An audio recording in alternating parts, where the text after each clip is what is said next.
천국의 시민이 되었습니다. 여러분들은 믿음 생활을 어떻게 처음 시작하셨습니까? 네? 여러분 어떻게 처음 믿음 생활을 시작하셨을까요? 2판 4판으로. 처음에 교회 처음에 오면은 어리둥절하죠.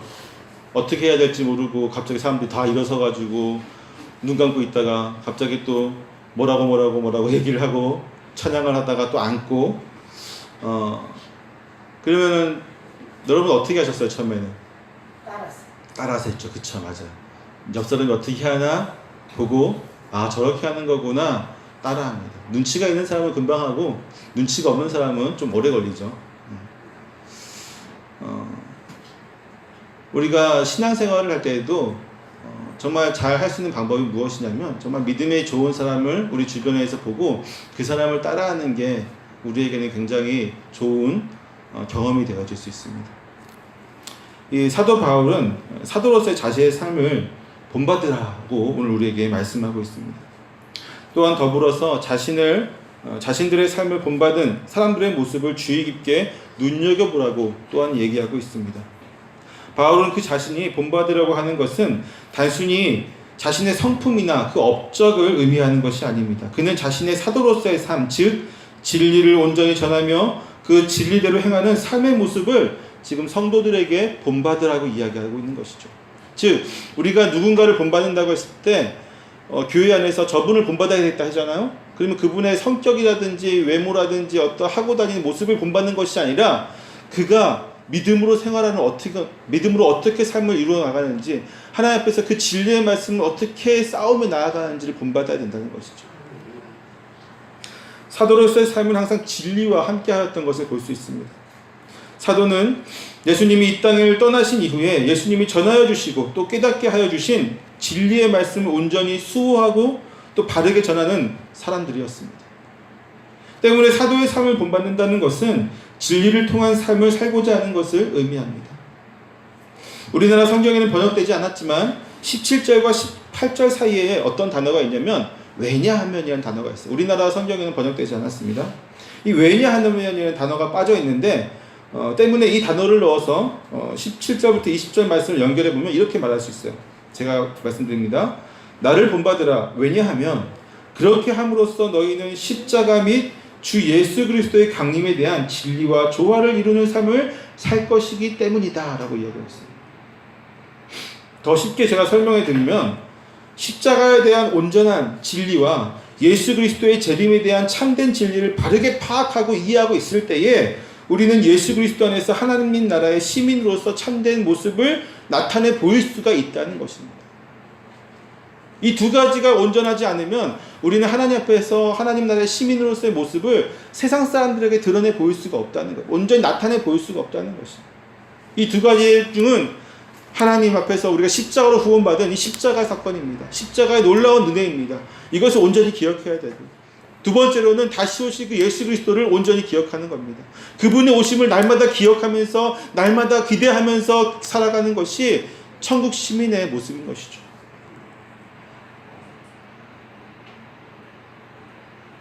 또한 바울은 자신을 본받은 것처럼 그와 같이 행하는 자들을 눈여겨보라고 말씀하고 있죠. 이는 자신과 사도들뿐만 아니라 먼저 그들의 가르침을 받아서 그들을 본받는 삶을 살고 있는 성도들도 충분히 믿음의 본이 될 수 있음을 의미하고 있습니다.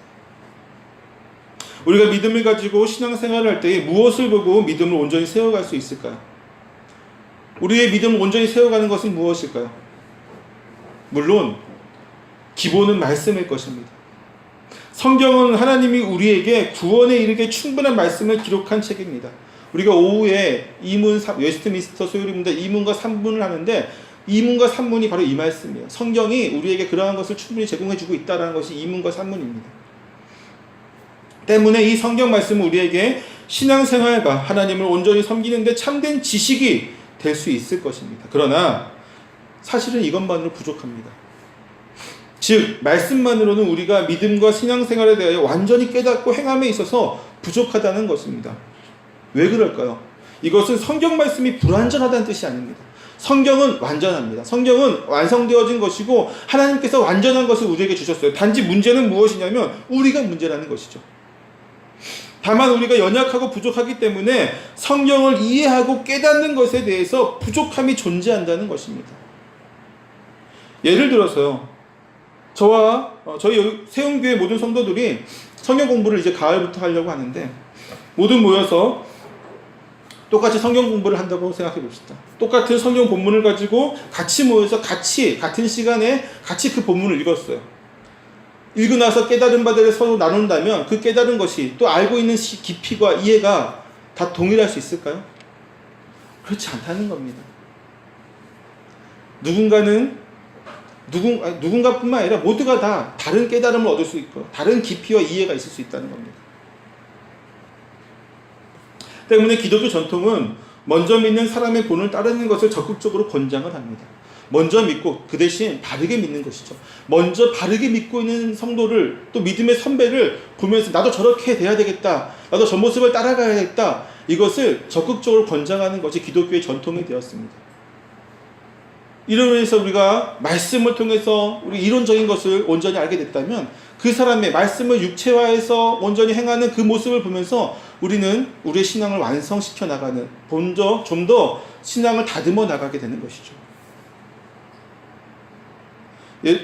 때문에 기독교 전통은 먼저 믿는 사람을 본받는 것인데, 하나님은 우리에게 이렇게 말씀하십니다. 나는 너희의 하나님이 되려고 너희를 애굽 땅에서 인도하여 낸 여호와라. 내가 거룩하니 너희도 거룩할지어다 라고 레위기에서 말하고 있죠. 분명히 우리에게 명령하십니다. 내가 거룩하니 너희도 거룩하다. 이거는 나를 따르라는 것이죠. 나를 본받으라고 하는 것입니다. 이건 하나님의 명령이었습니다. 예수님은 언제나 제자들을 만나서 그들을 부르실 때에, 거의 모든 제자들을 부르실 때 그 말씀은 무엇이냐면 나를 따르라였습니다. 나를 따르라. 무엇을 놓고, 너희 그물을 놓고 나를 따르든지, 너는 하여튼 여러 가지를 놓고 나를 따르라는 거였어요. 모든 제자를 부르실 때. 유대의 전통에서 제자가 스승을 따른다는 것은 그의 삶의 모든 것을 본받는다는 것을 의미합니다. 즉 예수님은 제자들에게 단순히 말씀을, 성경이 이렇다 뜻을 가르치고 그 이론을 가르치는 것이 아니라 그분의 삶을 보고 느끼며 말씀이 육신이 되어진 것을 온전히 본받으라고 가르치시는 것이죠. 때문에 교회는 항상 누군가의 본이 되었습니다. 교회는 사회의, 이 세상의 본이 되었으며, 또 교인은 세상 사람들의, 우리 주변 사람들의 본이 되어 왔습니다. 그러므로 교회에서 직분을 맡은 자는 외인에게도 선한 증거를 얻은 자로서 교회와 세상 모두에게 본이 되어야 한다고 이야기하고 있습니다. 또한 베드로전서 5장에는 장로들을 권면할 때에 맡은 자들에게 주장하는 자세를 하지 말고 양무리의 본이 되라고 말씀하죠. 즉 먼저 된 자들은 말로써 하는 것이 아니라 항상 본이 되는 자세로서 사람들을 이끌어라, 자세를 그들에게 본을 보여주어라고 얘기하고 있습니다. 때문에 먼저 믿은 자에게는 굉장히 큰 의무가 주어져요. 단순히 교회에서 직분이 있고 없고를 떠나서 먼저 교회에 오고 먼저 예수를 믿은 자에게는 그 다음에 오는 사람들에게 본이 되어져야 하기 때문에 저렇게 하는 것이구나 하는 것을 보여줘야 되기 때문에 굉장히 큰 부담과 의무감이 가지고 사실은 예배를 드려야 되는 겁니다.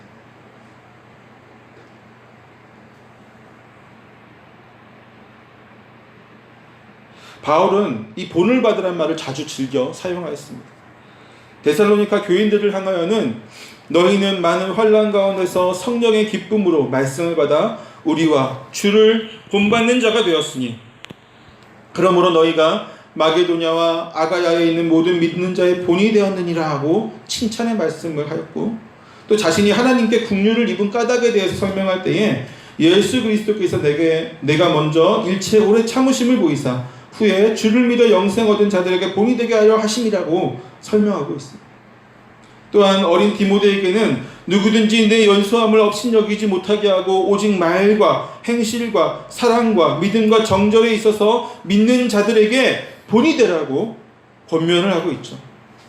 그리고 그는 자신에 대해서도 이렇게 얘기합니다. 그리스도를 본받는 자가 된 것 같이, 내가 그리스도를 본받는 자가 된 것 같이 너희도 나를 본받는 자가 되라고 말씀을 하죠. 이처럼 교회 안에서 누군가의 믿음을 본받는다는 것은 기독교의 오랜 전통이었습니다. 특히나 자녀들의 경우 부모의 신앙을 본받는 것이 매우 중요합니다. 때문에 성경은 자녀들에게 부모의 말씀에 순종하는 것이 복되다고 가르치고 있습니다. 자녀들이 부모의 신앙을 보고 자라듯이 또한 그 부모들도 그의 부모를 신앙을 보고 자랐던 것이죠. 그래서 신앙에는 전통이 있는 것입니다. 믿음엔 전통이 있는 것이고 교회에는 전통이 있는 것입니다. 물론 때로는 이 전통이 하나님 믿음에 방해가 될 때도 있어요. 전통이 하나님의 진리를 방해할, 전통이 고착화되어지고 이것이 의식이 되어지면 사실은 하나님 믿음의 복음에 방해가 되어질 수도 있지만, 그러나 이것이 중요하다는 것이죠. 그럼에도 불구하고 전통과 신앙을 본받는 것은 믿음 생활에서 굉장히 중요한 역할을 합니다. 오늘날 교회가 사회에 본이 되지 못하고 세상 사람들에게 본이 되어지지 못하고 교인들이 세상 사람들에게 욕을 먹는 가장 큰 이유는 어쩌면 우리가 우리 주변에서 본받을 만한 믿음의 선배가 없었기 때문일 수도 있습니다.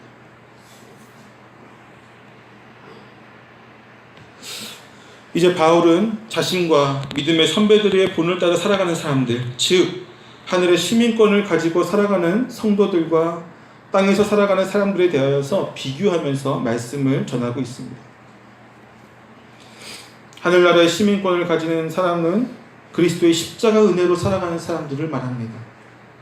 그들은 비록 이 땅에서 살아가지만 언제나 자신들의 시민권이 있는 그 하늘에서 다시 오실 예수 그리스도를 기다리는 사람들입니다.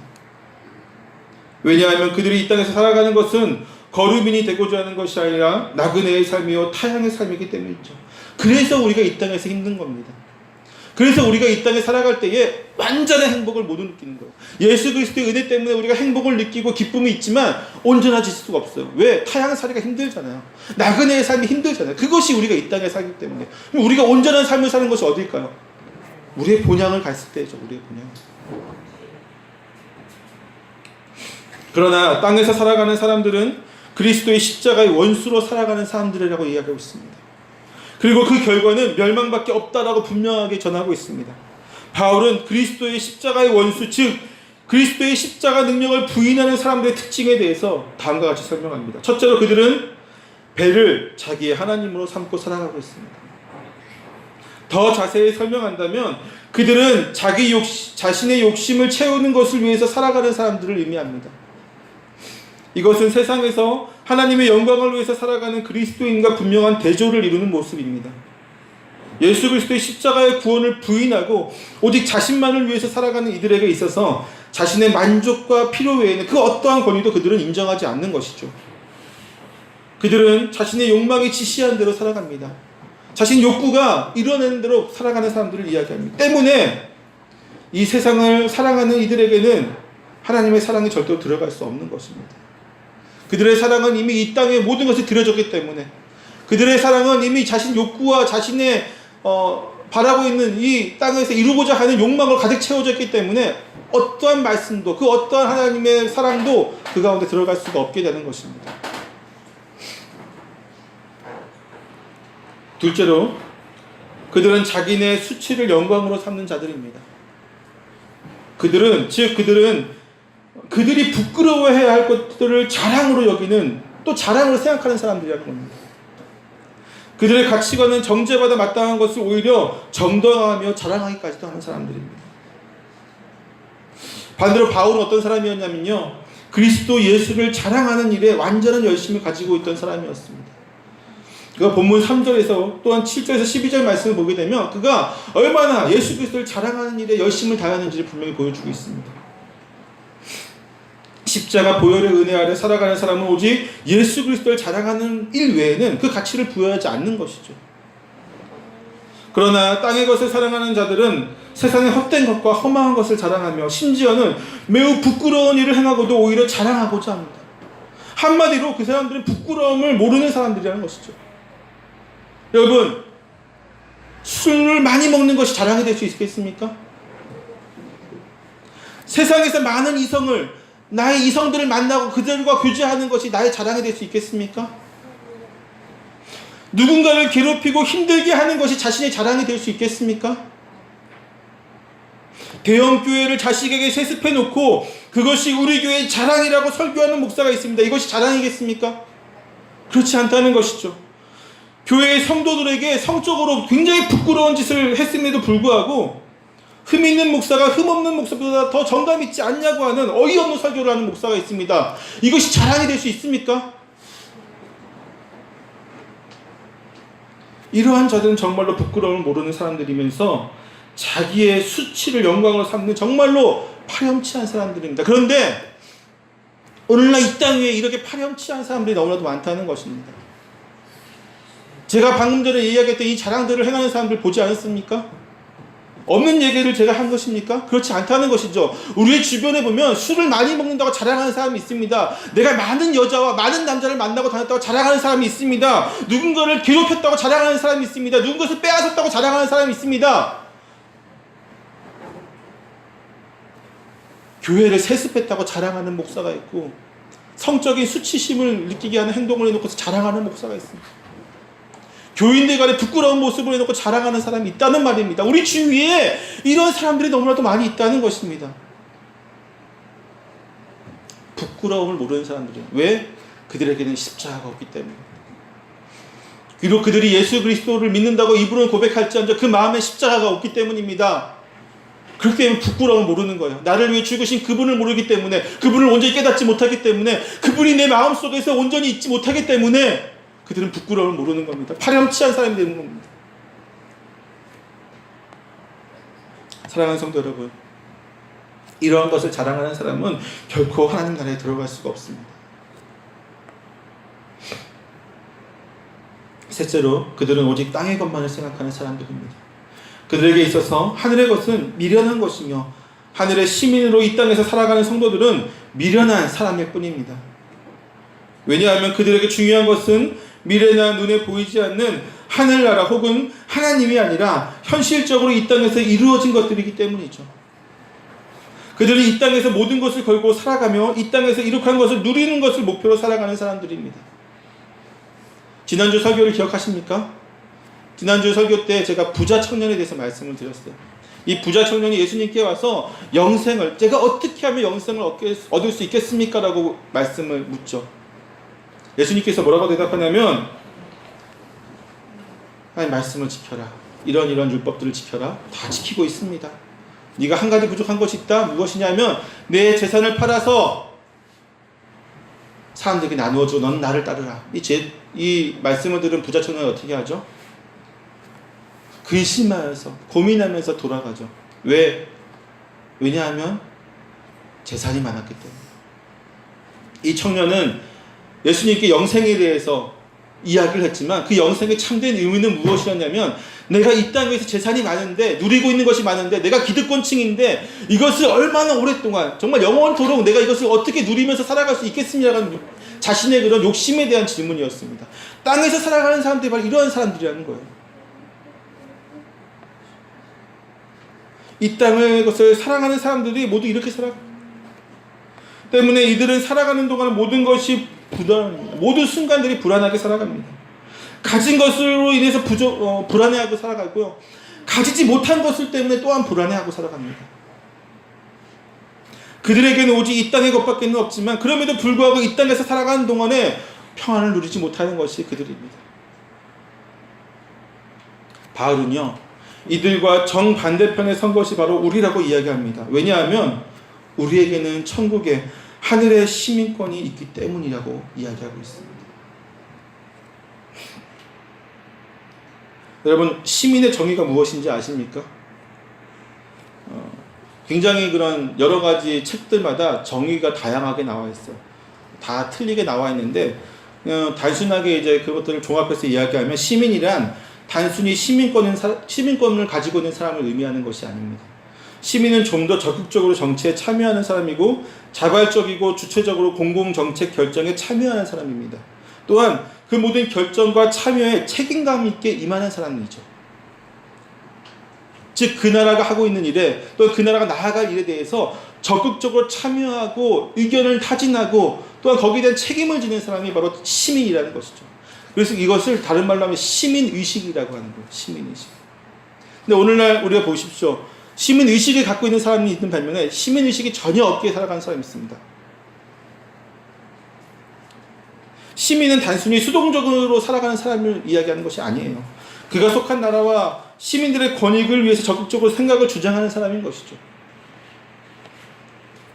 특별히 이 바울은요, 로마의 시민권을 가지고 있었던 사람이었습니다. 사도행전 16장에는 바울이 점을 치던 귀신 들린 여자에게서 예수 그리스도의 이름으로 그 귀신을 쫓아낸 일이 있었습니다. 이 때문에 그 귀신 들린 여종의 주인들에 의해서 바울과 실라가 매를 맞고 감옥에 갇히게 됩니다. 그때 간수장이 바울과 실라를 그 다음 날에 놓아주려고 했는데 바울이 이렇게 얘기하죠. 나는 로마 시민인데 너희가 어떻게 나를 이렇게 대하느냐. 간수장이 두려워하죠. 두려워하면서 되게 극진하게 대접한 후에 보내게 됩니다. 그만큼 로마 시민권은 특별한 권위를 가지고 있었습니다. 로마의 시민권은 여성에게는 주어지지 않았는데 그 이유는 무엇이냐면 남성에게만 그 의무를 부여했기 때문이에요. 즉 의무를 다한 사람에게만 시민권이 부여된다는 겁니다. 그냥 막 주는 것이 아니라 이 땅에 태어났기 때문에 주는 것이 아니라요. 로마의 시민권은 로마에서 태어났기 때문에 주어진 것이 아니었습니다. 그들에게 부여되는 의무를 다 했을 때에 로마의 시민권이라고 하는 프라이드를 주는 겁니다. 때문에 로마의 시민권을 대부분의 남자들이 타게 되는데 그들은 어떻게 타냐면 대부분 군 복무한 전쟁에 참여해서 목숨을 걸고 전쟁에서 승리해야만 했습니다. 그래야지만 그 의무 복무를 다 해야지만 시민권이 주어졌어요. 때문에 이 로마 시민권을 가진 사람들은 로마 제국의 보호를 받을 수 있었으면서 당당하게 자신의 권리를 주장할 수 있었습니다. 로마 시민권을 가지고 있는 사람들의 권리를 보면 6가지가 있는데 첫째는 몇 가지 면세와 법적, 특별히 지방 법규의 속박에서부터 면책이 있었습니다. 그러니까 웬만한 범죄를 저질러도 괜찮은 거예요. 그 정도의 권위가 있었습니다. 또한 재판정에서 기소하거나 기소당할 수 있는 권리를 가지고 있어요. 즉 로마 시민들만 어떤 일을 재판장에게 고소하고 또한 고소받는 일이 가능한 것이죠. 서로가. 또한 변호할 수 있는 권리가 있었습니다. 판사의 판결에 항소하여서 또 항소할 수 있는 그 상급 재판으로 갈 수 있는 권리도 역시 로마 시민들에게만 주어졌습니다. 사실 로마 시민이 아닌 사람들은요 직결 심판이라고 해서 재판도 없이 그냥 대부분 심판받는 경우가 많이 있었습니다. 또한 로마 시민은요 고문받거나 책찍질할 수 없었고 반역죄가 드러나지 않으면 사형 선고를 받을 수 없었습니다. 그만큼 굉장한 것이었어요. 웬만한 범죄를 저질러도 그들은 사형을 받지 않는다는 겁니다. 오직 반역죄에만 사형죄를 적용이 되었습니다.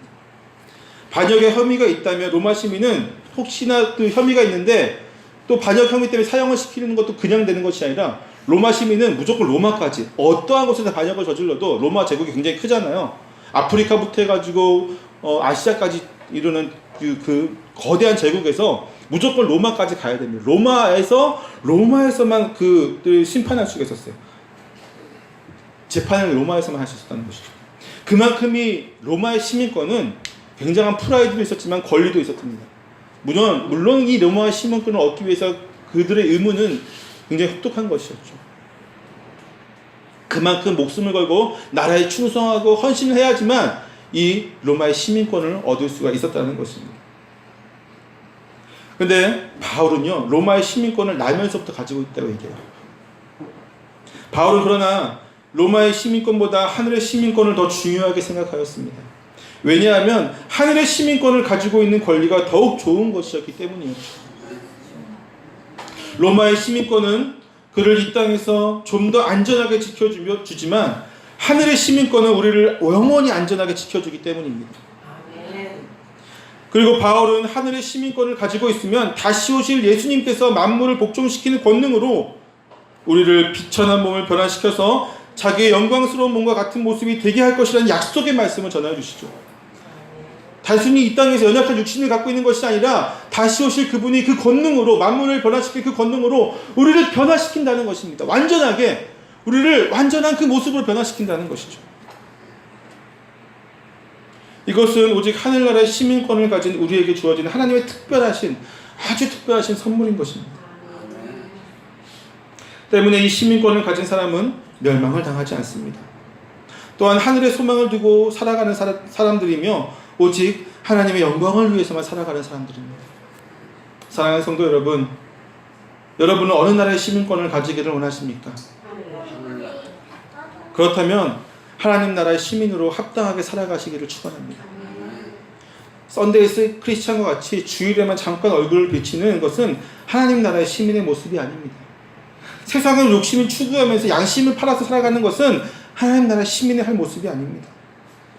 또한 이 세상을 살아가면서 하나님 없이 살아가는 사람들이 많이 있는데 그들의 모습은 하나님의 시민권을 가진 자의 모습이 아니라는 것이죠. 단순히 내가 태어났기 때문에 이 나라 백성이고 이 나라에 대한 전혀 관심 없이 살아가는 이 땅에 있는 많은 사람들과 더불어서 내가 예수 그리스도를 믿는다는 믿음의 고백만을 한 상태에서 시민의 의식 없이 살아가는 것은, 성국의 시민 의식 없이 살아가는 것은 온전한 시민이 아니라는 것입니다. 그렇다면 우리는 어떻게 하나님 나라의 시민권을 온전히 얻을 수 있을까요? 그리고 어떻게 그 시민 의식으로 살아갈 수가 있을까요? 바울은 자신에게 언제부터 로마의 시민이었냐고 묻는 천부장에게 뭐라고 얘기하냐면 나면서부터였다라고 얘기하고 있어요. 그 천부장은 나는 돈을 많이 들여서 로마의 시민권을 얻은 사람인데 당신은 언제부터 얻었습니까? 라고 얘기하는데 내가 나면서부터 얻었다니까 굉장히 놀라게 되죠. 우리가 누군가를 보면 누군가는 나면서부터 시민권을 갖고 있는 사람이 있고 누군가는 노력을 통해서 얻어야만 합니다. 특히나 우리는 지금은 좀 덜하긴 하지만 우리는 옛날부터 우리나라 사람들이 미국에 대한 환상이 있었잖아요. 미국의 영주권을 얻고 미국의 시민권을 얻는 것이 꿈이었던 사람들이 있었습니다. 지금도 굉장히 어렵죠. 미국 영주권보다 더 어려운 게 시민권입니다. 그 미국의 시민권을 얻기 위해서 얼마나 가진 노력을 다 해야만 얻을 수가 있겠습니까?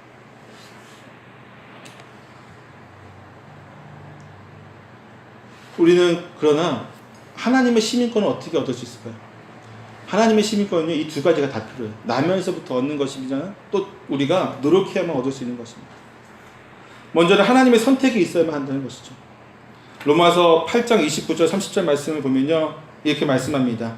하나님이 미리 아신 자들을 또한 그 아들의 형상을 본받게 하기 위하여 미리 정하셨으니 이는 그런 많은 형제 중에서 맏아들이 되게 하려 하심이라. 또 미리 정하신 그들을 또한 부르시고 부르신 그들을 또한 의롭다 하시고 의롭다 하신 그들을 또한 영화롭게 하셨느니라. 아멘. 하나님께서 미리 정하셨다고 합니다. 이미 우리가 태어나기 전에, 우리가 창조되기 전에, 우리가 만들어지기 전에, 이 땅이, 이 모든 우주 만물이 만들어지기 전에 이미 우리를 책정하셨다는 겁니다. 이미 우리를 선택하셨다고, 우리를 미리 정하셨다고 이야기하고 있습니다. 즉, 이 자리에 여러분이 온 이유는요, 하나님께 구원을 받은 가장 큰 이유는 하나님께서 여러분을 선택하셨기 때문입니다. 하나님이 여러분을 예정하셨기 때문이고, 하나님 여러분을 미리 정하셔서 부르셨기 때문이에요. 그렇지 않고서는 이곳에 들어올 수가 없습니다. 그렇지 않고 하나님을 찬양할 수 없고, 하나님을 아버지라 부를 수 없고, 하나님의 말씀을 우리가 이해할 수가 없게 됩니다. 또한 두 번째로는 우리의 믿음이 온전히 있어야만 합니다. 로마서 10장 10절에 보면 사람의 마음으로 믿어 의에 이르고 입으로 시인하여 구원에 이르느니라고 얘기하죠. 하나님께서 우리를 부르셨어요. 부르셨는데 우리가 마음으로 믿고 입으로 시인하지 않으면 그 믿음은 온전해지지 않는다는 것입니다. 우리가 하나님의 나라의 온전한 시민권을 얻기 위해서는 이 두 가지가 필요해요. 하나님께서 부르셔야만 하고, 1차적으로 하나님 부르셔야만 하고, 2차적으로는 우리가 믿음을 고백해야만 합니다. 우리가 온전한 믿음을 이루어야만 합니다. 그리고 나서 하나님께서 우리에게 부여주신 사명이 있습니다. 하나님 나라의 시민으로서 살아가는, 시민의식으로 살아가는 것이죠. 여러분, 하나님 나라의 시민이 되기를 원하십니까? 아멘. 이미 이 시민권을 가지고 있으십니까? 아멘. 그렇다면 시민으로 살아가셔야만 합니다. 아멘. 시민의식이 우리에게 있어야만 한다는 것이죠. 시민의식으로 살아가는 것, 즉 하나님 나라의 시민의식으로 살아가는 것은 첫째로는 나를 본받으려고 했던 바울처럼 우리가 믿는 그 믿음, 진리와 우리의 행함이 일치가 되는 삶을 살아야 되는 것입니다. 즉 세상 사람들이 우리를 봤을 때 누구나도 그리스도인이라고 칭할 수 있는 그리스도의 향기를 풍기는 사람이 되어야만 한다는 것입니다. 그들에게 본이 되어야 되는 삶을 살아야만 합니다. 그것이 천국 시민의 의식입니다. 우리 때문에 하나님이 영광 받으시고 우리 때문에 하나님이 살아계심을 나타낼 수 있어야 된다는 것이죠. 또한 두 번째로는 복음을 전해야 됩니다. 온전하게 전해야 되겠죠. 복음을 전하는 삶을 살아야 됩니다. 그것이 우리의 일상생활이 되어야 되고 삶의 모습이 되어야 됩니다. 왜냐하면 이것은 기쁜 소식이기 때문이죠. 복음이란 말 뜻이 무엇입니까? 기쁜 소식 아닙니까? 복된 소식입니다. 영어로는 굿뉴스라고도 하고 가스펠이라고도 하지만 이것은 정말로 귀한 복된 소식이기 때문에 자랑스럽게 그들에게 전해야 돼요. 혹시 바쁘지 않으면 교회에 올래? 이거 아니에요. 정말로 귀한 말씀이 있으니까 교회에 와야 된다고 강요하는 겁니다. 정말 너의 생명을 살릴 수 있는 말씀이 교회 안에 있기 때문에, 이 말씀 안에 있기 때문에, 성경 안에 있기 때문에 이것을 봐야 되고 교회에 와야 된다고 이야기하는 것이 우리의 천국 시민의 프라이드가 돼야 돼요. 정말 여기는 어마어마한, 너의 생명을 살릴 수 있는 것은 여기에밖에 없어라고 당당하게 우리는 이야기할 수 있어야 돼요. 그냥 정말 미안해서 이번에 뭐 하는데 교회 와줄 수 있어? 이게 아니라는 거죠. 마지막으로 세 번째는요, 다시 오실 그분을 온전히 기다리는 삶을 살아야 된다는 겁니다. 우리가 왜 이 땅에서 여전히 고난 가운데 있지만 살아갑니까? 그것은 다시 오실 그분을 온전히 믿기 때문입니다. 그분이 다시 오시는 분명히 믿기 때문에 우리는 이 땅에서 완전한 기쁨을 누리지 못하지만 그 완전한 기쁨을 기대하면서 살아가는 것이죠. 그리고 때문에 우리는 인내하는 겁니다. 그렇기 때문에 우리는 참고 견디는 겁니다. 오래 참음이라는 성령의 열매가 그래서 우리에게 필요한 것이에요. 참는 가운데 그것이 이루어지기 때문이죠. 이제 말씀을 마치도록 하겠습니다. 사랑하는 성도 여러분, 우리는 하나님 나라의 시민이 되었습니다. 그렇다면 하나님 나라의 시민으로 살아가야 되겠죠. 단순히 그냥 아무런 의식 없이 살아가는 그러한 사람이 아니라 구원받은 백성으로서 내 소속이, 나의 소속이 하늘나라임을 분명히 나타내는 삶의 모습이 우리 안에 분명히 드러나야만 합니다. 우리 세운교회 모든 성도들은 그러한 모습을 통해서 정말 하나님께서 준비하신 여러 면류관들을, 그 의의 면류관, 생명의 면류관, 기타 등등 그 면류관들을 성취하는 저와 여러분 되기를 축원합니다. 기도하겠습니다.